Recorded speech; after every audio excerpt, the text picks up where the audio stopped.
وہ شخص جنت میں نہیں جائے گا جس کا پڑوسی اس کی آفتوں سے محفوظ نہ ہو۔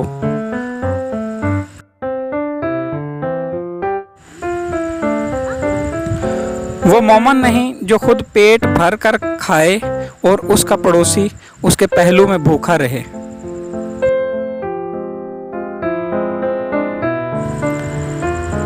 خدا کی قسم وہ ایمان نہیں رکھتا جس کا پڑوسی اس کی تکلیفوں سے محفوظ نہ رہے۔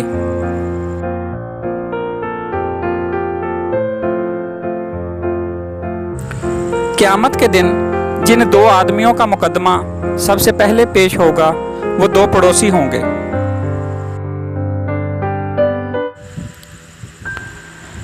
اے مسلمان عورتوں، کوئی پڑوسی اپنی پڑوسن کو ہدیہ دینے کو حقیر نہ سمجھے، اگرچہ وہ ایک بکری کی کھر ہی کیوں نہ ہو۔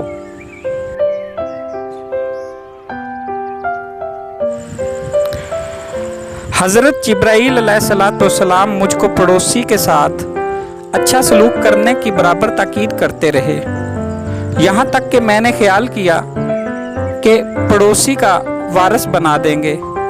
حضور نبی مکرم حضرت محمد مصطفیٰ صلی اللہ علیہ وآلہ وسلم۔ اپنے ہمسایہ پر بدی کا منصوبہ مت باندھ جس حال میں کہ وہ بے فکر ہو کر تیرے پاس رہتا ہے۔ حضرت سلیمان علیہ السلام۔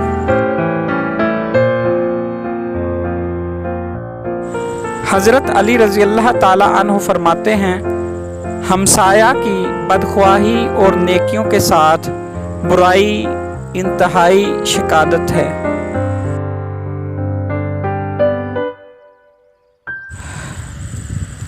حضرت امام حسن علیہ السلام فرماتے ہیں، مسلمان وہ ہے جو پڑوسی پر احسان کرے، جس کا ہمسایہ نیک ہے وہ خوش قسمت ہے۔